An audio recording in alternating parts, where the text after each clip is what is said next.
Hello, you guys. This is Josh Vision, and I'm here to give my season one, episode 3 review of The Magicians. So, basically, the main point, the main theme of this episode is the whole concept of power and how basically with power, obviously as a magician, your main thing is to accrue more and more power, but at the same time, power comes with a cost. It comes with a bit of sacrifice. And you have to make sure that you actually study and learn the craft, you know, like all the way down to the details because it can consume you both from a mental and physical standpoint. And there's even some magic, that you can't do by yourself. They're gonna need like another partner or or multiple people to basically do together in order to bring it out. Um, while this is going on, actually, we see Julia's progression, as a magician through the Hedge Witches, deep in like downtown New York. And while she's going through her little training, and her own issue with her boyfriend, whom basically says to her that she hasn't been the same for weeks. Basically, as we know since we're watching it, Julia hasn't been the same. Like, he's right about that.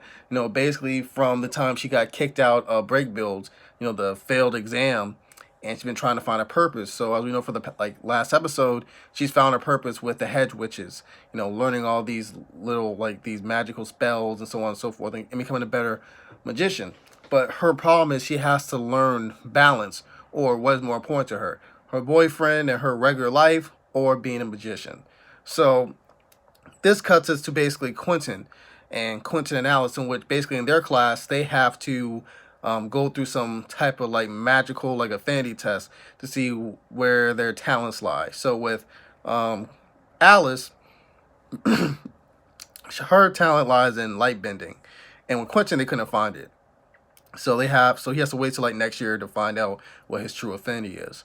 So basically they go to this party where Elliot and Margot is holding yet again another alcohol fueled, party.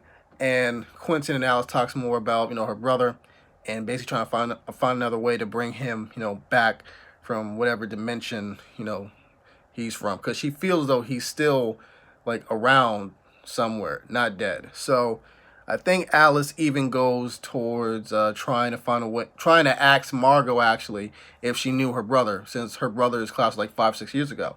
So Margot, the only thing she remembered was the fact that there was um, this woman named Emily Greenstreet, and that she left around the time that Alice's brother died or left, whatever, and she was very grief stricken. So they find her, I believe she's a teacher now. So she basically tells the whole story to both of them about what really went down that night.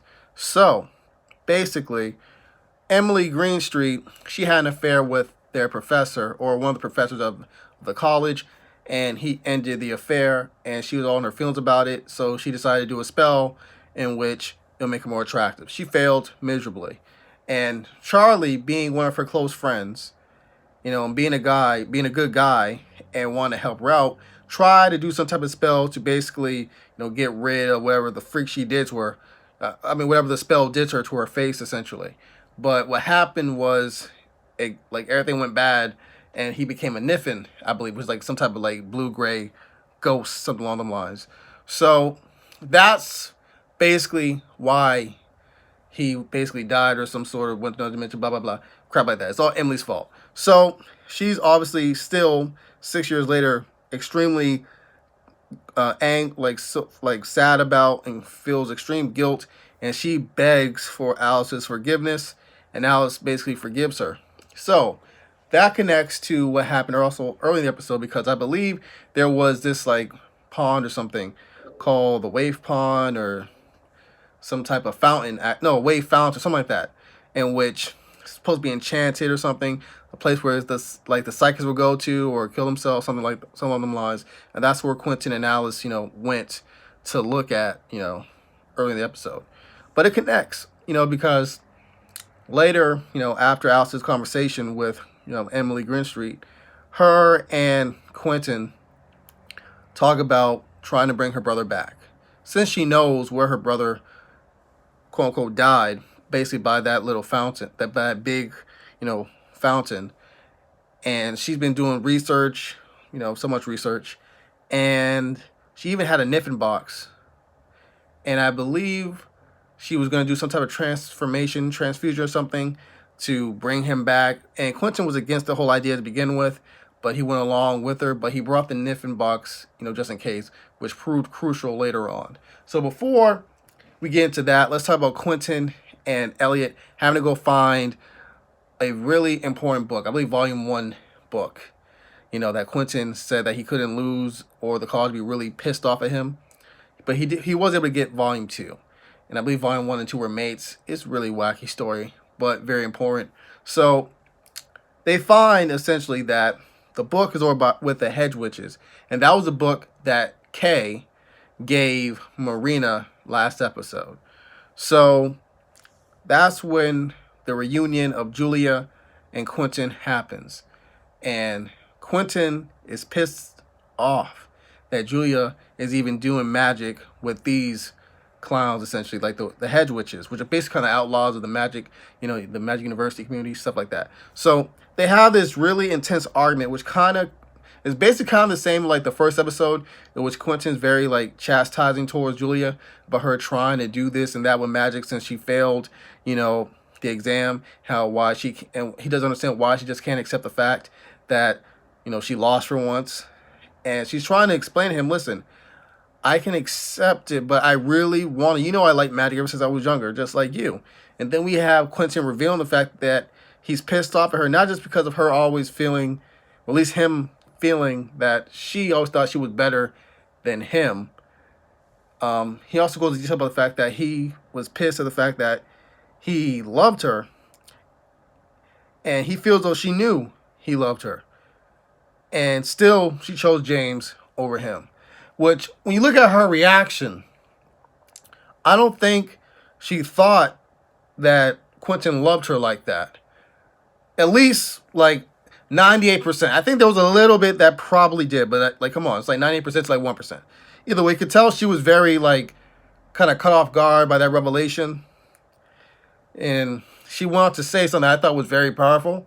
When she said, you think, that I don't know what it feels like to fail. And you feel as though you was always an outsider, for years. Right? So he was like, uh-huh. She was like, well, guess what? I feel like you right now. And I'm so hurt that even though we were best friends, you still can't show any compassion towards me despite what I did for you. That was basically the gist of it. And when that happened, Elliot was in the background smoking a cigarette, just taking it in because he knew Julia was right. Elliot, despite his insecurities and all that, he was acting like a condescending prick. Julia, that's his best friend, and he should have at least vouched for her. You know what I'm saying? Either way, let's get to the whole thing with Quentin, Alice, and her brother. So they're able to summon her brother back, but he's not the same as he used to be. So he almost kills Alice, and thankfully Quentin brought that Niffen box and was able to kind of seal him off in a sense. But this pissed off Alice.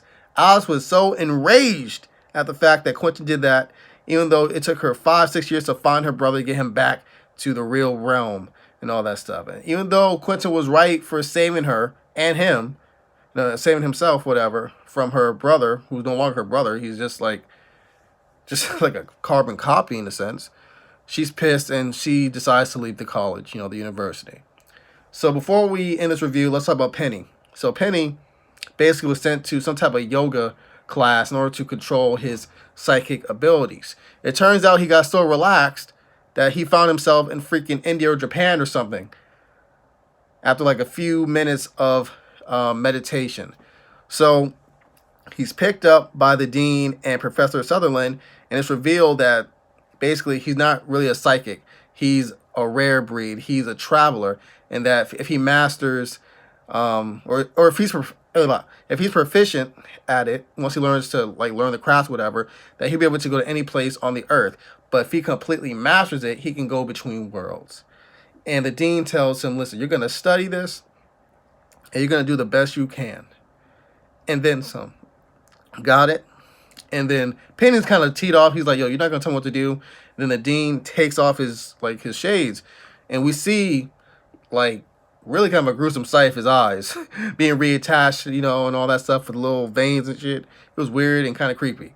But yeah, so Penny's like, okay, I agree. So they drop him off and they make fun of the fact that if he doesn't learn, you know, he might one day, you know, awake to being in a volcano and burn to death. So yeah, that's all I remember from this episode, you guys. If I missed anything, please write some comments down below. This is Josh Vision. Thank you guys for watching my review. This episode's a 9 out of 10 in my book. Adios.